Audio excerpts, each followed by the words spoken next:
Hello, my name's Dr. Annalene Weston, Dentolegal consultant at Dental Protection. Welcome to RiskBites, a series of podcasts created specifically for dental practitioners in Australia. RiskBites looks at the key dental legal risks and issues affecting dental practitioners across Australia and provides helpful advice and guidance on how to steer clear of them, leaving you free to provide safe and high-quality dental care for your patients. Now, as dental practitioners, we understand the importance of communicating effectively with our patients, and we appreciate this builds trust and rapport, ultimately leading to better outcomes while reducing the likelihood of a complaint or claim if something happens to go wrong. But what about our other internal or external customers, as it were? How do we communicate with them? Do we need to worry about it? Well, today we're going to examine the importance of effective communication with one's dental laboratory. Dentists communicate with their technicians and vice versa in a variety of ways and on a variety of subjects. Yet in our experience, many valuable opportunities to improve the quality of these communications seems to be missed altogether. So that this isn't your experience, we've decided to explore this very issue. And I'm talking today with my colleague and a fellow dental legal consultant, Dr. Simon Parsons. Hello, Simon. Hello, Annie.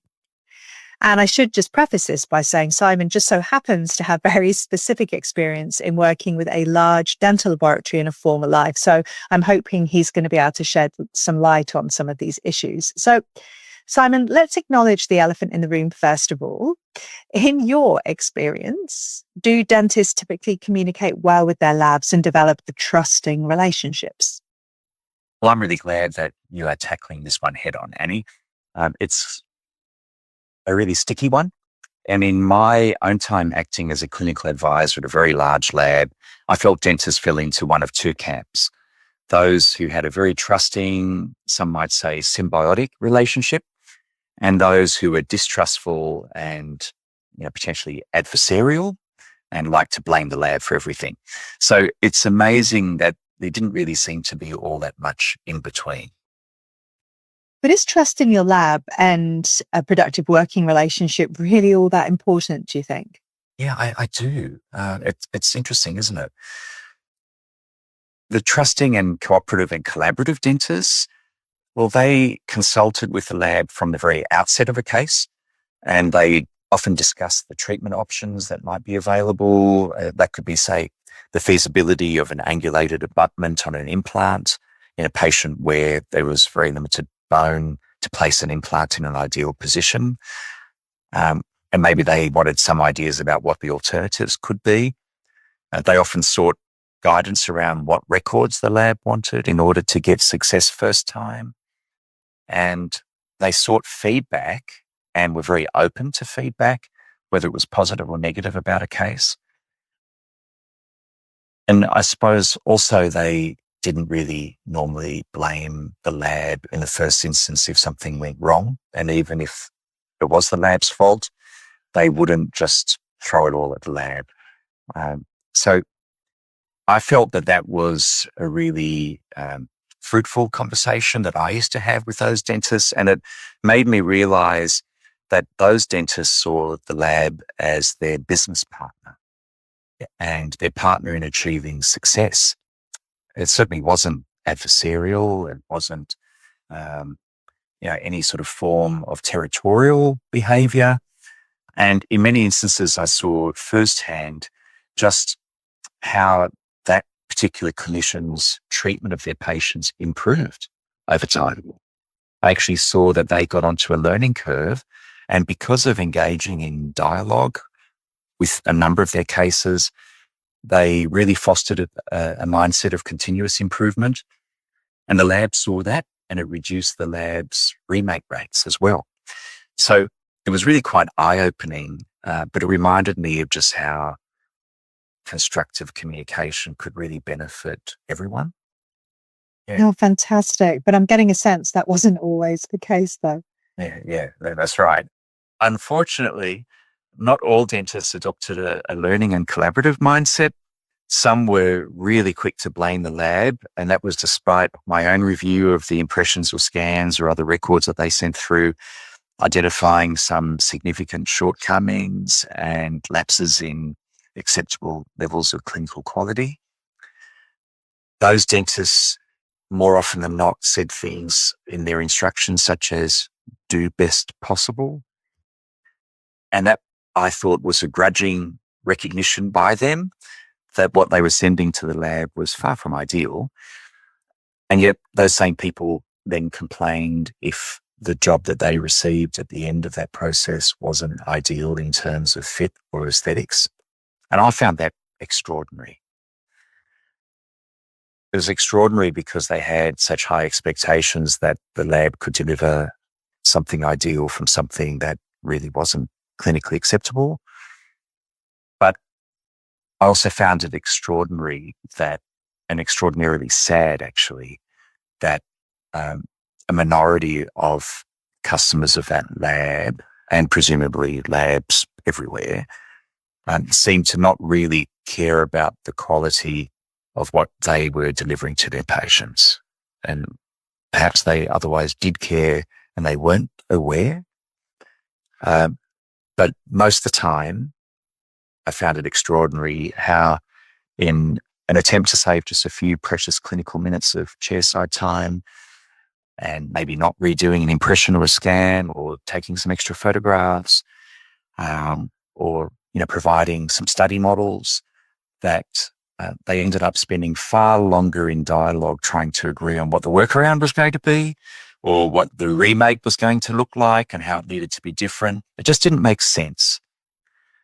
Those clinicians also had this very concerning trait, I thought, of delegating the design of a splint or a prosthesis, whether it's even like a denture. They said, well, let the technician work that out. And I was never really sure whether that was because they didn't really know how to do it or if they just couldn't be bothered. They just weren't really keen on getting their hands dirty. But that left all sorts of problems potentially arising, because how does a technician know what your patient wants and what's going to be best for your patient? Only really you know that in consultation with your patient. So all of those things really brought home to me just how important it is to have good communication and some sort of agreed objectives with our suppliers, whether they're the lab or anyone else in the dental industry, and how managing those customer relationships means that it's not just a focus on our patients, but it's a focus on who supports us in our dental business. Yeah, for sure. So what's the best way to get that communication right then? I don't think there's any perfect way, but I do think that when you're working with the lab, it's really constructive if a dentist goes to visit the lab and introduces themselves to the various technicians at the lab, and they look around the production facilities and they meet the staff who are going to manage their cases. And that might be the technicians, but it might also be the people who receive the jobs or package them up. And in that sense, it's not really all that different to what our patients do to us. They call in and they check us out. And Annie, I think this has been your experience from what we've talked about. A family comes to the practice. Often the child is seen first to tire kick, in a sense. And if you manage their children, then you inherit the whole family. So Absolutely. They send a sacrificial lamb first. they do. Middle child. Yes. I'm usually the one that's the least fussy, and I think our patients do that in that they try to check us out. And what that does do, though, is gets them used to who we are, and we get to become used to them. So it's actually a really helpful exercise. It builds a lot of trust.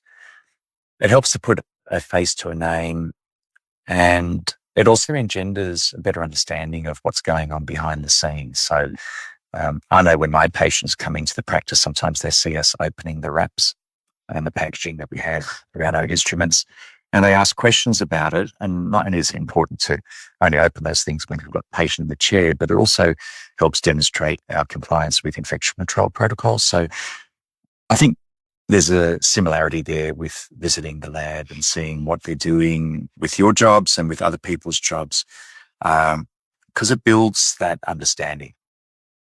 And then once you establish who you are and who you'll be dealing with, You'll know who you can talk to about a case, and you'll know how they want the communication to be run between the lab and themselves. So is it going to be through screen sharing a digital file with the technician and having it altered in real time? Or will it be a whole lot of photographs? And if so, under what lighting and from what distance? And seeing the lab having these images up on their screens gives you an idea of what they need. It also gives you an idea of how they design a lot of the items that they make for you. So I found it really fascinating, and it opened my eyes, and it helped me understand what was needed with my cases. So it'll help you understand what you need to do, say, for the amount of tooth preparation you need, or what sort of records you need to provide. Now, I like communicating with my own lab over the phone in the first instance. If there's any confusion, I always think talking through a case is much more constructive. But sometimes there is a need to email to confirm those instructions, or go into their portal. And occasionally there might be a need to screen share via Zoom and do those things. But my cases aren't maybe as complex as yours out there. So I think you need to come up with what your preferred approach needs to be, and understand when you can or can't be interrupted, and also when your technician can or can't be interrupted. And if you get that all teased out from the start, then you'll be able to benefit most from that communication and have it happening at a time that works well for everyone. And can I just encourage people to make notes about those conversations? It's part of our clinical record, but it also reminds you, if your technician is giving you some specific instructions, what those instructions are. Because if you're like me, you're probably going to forget because the next patient shows up and you don't know where you wrote it down. A couple of other things you can do, though. You can attend the learning events that the labs often offer you. They're almost certainly going to be valuable. They're often quite inexpensive or even free. It helps build that trust and rapport and your knowledge. And finally, I think you should really invite feedback. I think you should seek that feedback and say, what could I have done better here? Can you help me do a better job next time? And don't do that only for the ones that went wrong, but also for the ones that really turned out well. Because maybe you did something really well that time without realizing, and your technician can identify that with you, and they might praise you for sending them such a nice prep or whatever, and you can praise them for a job that was just outstanding and show them some photos of the crowns or veneers or dentures or whatever issued in the patient's mouth, because they don't get to see that very often and they don't get praise very often. And yet I really feel they need that praise too, just like we do. Yeah, I think so. And it really helps to develop that relationship, as you're saying. And I find that if it's a two-way street and you are commenting on the good as well as the bad, when you do have to raise concerns, they're actually a little bit more open to it, because they know that you're not just someone who whinges or makes excuses. They know that you are providing them with balanced feedback. Yeah. So what do we avoid then, Simon? Well, in order to avoid any misunderstandings, we must first of all properly complete our own instructions to our lab. So those instructions, in whatever form, digital or on paper, they need to be clear and they need to be unambiguous. And may I just recommend that you never write technician to choose if it's to do with, say, what the material needs to be for that crown. Or similarly, don't say, look, do whatever design works, because you might have a particular doubt about an area. So, at least flag that area to be checked. But you just can't delegate the treatment planning decision into the hands of someone who's not qualified to do it and who doesn't know your patient, as I was saying before. They don't know your patient's medical history. They don't know your patient's preferences. They don't know the dexterity in being able to insert or remove a denture. So could I suggest, rather than, giving no instructions or letting the technician choose, instead put in its place something like, please contact me if there's any problem with my instructions or if you have a better idea, because that starts to create some more dialogue about what the right solution might be. Also, avoid writing please call without actually elaborating what it is you want to discuss. I used to see that quite often. And I thought, well, what do you want to know? because I don't know if I'm the right person to talk to you about that, even though I'm a fellow dentist. And I don't really know what their concern really is. Is it that the occlusion might be a bit tight, or that they've got doubts about the best choice of material, or they want to know first what it's going to cost before they go ahead? Because we don't know what to do with the job then. So it's really helpful for encouraging open and constructive communication to at least let someone know what it is you want to talk to them about, as that also builds trust and transparency and efficiency. It also means that hopefully you'll get your issue resolved quickly. Another thing you should really avoid is the old chestnut of the rush job. For the patient who's leaving this weekend for an overseas trip somewhere exotic like Malaysia or South Africa. I think dentistry is difficult enough without adding further layers of immediacy that could otherwise be avoided. So if you really need a fast turnaround, maybe you need to invest in your own mill for that crown that you're going to need to do, because that way you can do it that day. You need to really understand that even the best lab, if they're manufacturing something for you, is going to need to send things via courier, and they need to run their own quality assurance. And if you're going to rush their turnaround time, it's possible that something might be missed. So I always give my lab a due date that's the day before I'm seeing the patient. So that way, hopefully the job shows up, and it nearly always does, I might add. But it also gives me the chance to check the job if I'm there the day before the due date, and check to see that it's right. Because if it's not right, it gives you scope to cancel the appointment for the next day if it's something that you don't need the patient to come in for to fix. The other thing that I think you need to avoid is the whole blame game. It's just a recipe for disaster. As far as I'm concerned, I know you feel the same way, Annie. I'm the treating clinician, so the buck stops with me. I can blame the lab where they rarely get something wrong, or instead I can fix, the minor issues myself and simply apologize to the patient if I can't, and let them know why it's gone wrong. But it's not necessarily the lab's fault, and sometimes it's not my fault.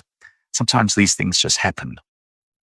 But there's no point always blaming the lab when something doesn't quite work out, because the more often you do that, not only will it ultimately get your lab offside, but I actually think it will get your patient offside, because they're going to start asking the question, well, if this lab is so crummy, why did you use them? Why didn't you give me support through getting this made somewhere that was more trustworthy and more accurate and reliable? Yeah, quality can be a real sticking point, can't it? So what do we need to do then to enhance the quality outcome, do you think? Well, I feel we either empower or frustrate our laboratory partners through what we send them. So a really good scan or impression with clear instructions and great accompanying photos or other records is actually a technician's delight, because they know that they can do a good job with those records at hand. And in my experience, when they see that, they'll try their very hardest to give you a high quality outcome. So in other words, when your lab sees you as being committed to excellence, they'll be inspired to do it too. The corollary is the easy come, easy go dentist who sends relatively poor triple tray impressions to the lab and then wonders why sometimes the crowns don't fit. There's a limit to what a technician can achieve with rudimentary records and materials that are sent to them. And it's really unfair to expect a technician to interpret, say, really indistinct margins on a crown preparation and then determine where the finish lines are going to be. So if you want a quality outcome, then again, don't say do the best possible or choose the best impression out of the three that I've sent, because it probably suggests that there's problems with each of those three impressions. And it suggests that while you identify a lapse perhaps in your quality, that you're also expecting them to deliver on that somehow when perhaps they can't. Now, some laboratories will accept flawed records, for instance, and waive their normal warranty. and your eligibility to get it remade if it doesn't fit. But I think our view here at Dental Protection is that you'd be far better off to only submit an impression or a bite or a scan to a laboratory when you're satisfied that it's of an acceptable standard than run the risk that by sending them something that's not right, that you're just going to get a patient who's disappointed and you're going to be disappointed and you're going to waste one or more appointments and probably have to redo the whole work. And that costs you time and money and it loses face. So I know that it's no consolation getting a job that doesn't fit back from the lab and having to explain it to them. It will damage my reputation if it happens too often. So, just avoid that. Quality starts with what you do and what you aspire to do and who you choose as your business partner. Agreed. So, common question we get asked from our members, Simon, do we need to keep our lab records or can we toss them in the bin at the end of the appointment? It would be nice to toss them in the bin, wouldn't it? But we do have to keep our order details, those sorts of prescriptions that we've sent to the lab. And I would say the more records you can keep, particularly for those complex cases, the better. So we can ask you to keep your working models. Well, not if they're damaged. And sometimes they do get destroyed in the process of treatment. But I really encourage everyone out there to keep those prescriptions and also the pre and post-treatment models or scans, if you have them. Those records form such an integral part of the dental record, and they need to be kept for as long as the rest of the dental record. And not only is that protecting you and ensuring that you're being compliant with your ethical and professional obligations, but it's going to aid in continuity of care and really proving valuable should you ever get a complaint or a claim. And we hope that you don't. But if you've got those records, it's one extra piece of evidence of what you did and how it was or wasn't good. So it can really help. Yeah, it certainly can. So any final thoughts, Simon? Yeah, I'll keep this pretty brief. I think it's good to reflect on what we do and always seek to do better. And so I'd really ask the question, have you ever thought about carrying out a simple audit on a random selection of the records that you have for the patients where you've needed to submit some laboratory work? And then ask yourself these sorts of questions, such as, can you identify which laboratory or even which technician carried out the work? Can you establish with any certainty exactly what was made? What was the material? What was the shade? Where are those instructions? Are they on file? So you're auditing and looking for these sorts of things. And if you have retained the laboratory docket, is it still sort of intact? Because sometimes we find that part of the record is destroyed. Maybe the front page has been kept and the overleaf wasn't scanned in. Maybe it's been deleted off your computer. Is there a copy of the invoice on file? And if there isn't, that's not a disaster, but can you access it online? If you've made, say, a cast denture, who designed the denture? Is there evidence that you did it? And what documentation supports that? Did you bill this job in accordance with accepted ADA glossary rules? Because unfortunately, we see, as you know, Annie, cases where people have, say, made multiple splints, but they charge the second or the third one that didn't fit as a mouthguard so that the patient can claim again, so that they don't incur another lab fee because they don't do it all for free. So you really need to check to see whether you're being genuine and ethical with how you're billing these things. And say for items that you've manufactured on site, which is sort of interesting, such as if you are milling your crowns or inlays or onlays, or you're making mouth guards or bleaching trays, do you actually have those materials recorded and who made the job? Because it's still lab work. And although that we aren't talking about dealing with an external supplier, there could be faults with those materials that are only discovered later on. So with all that in mind, and if you do the audit and so on, hopefully it's going to help you look at your supplier relationship and with your lab and and work out how that can either make or break your reputation over time. I'd really encourage you not to quibble over a few dollars. You get what you pay for in life more often than not. Don't cheap out on what you do, and keep proper records and talk through any issues that crop up from time to time with a mindset that isn't closed, but one that's open to new or better ways of doing things.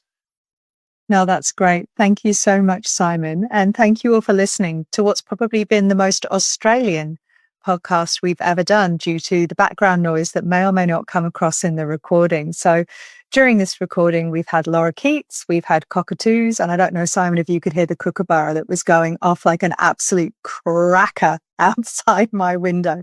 For those of our listeners outside Australia, that's what Australia sounds like. That's right. And we do hope that this podcast was helpful to you. And we look forward to sharing more guidance with you in the future. If you like dental protection podcasts and you'd like to hear more, please subscribe and leave a review.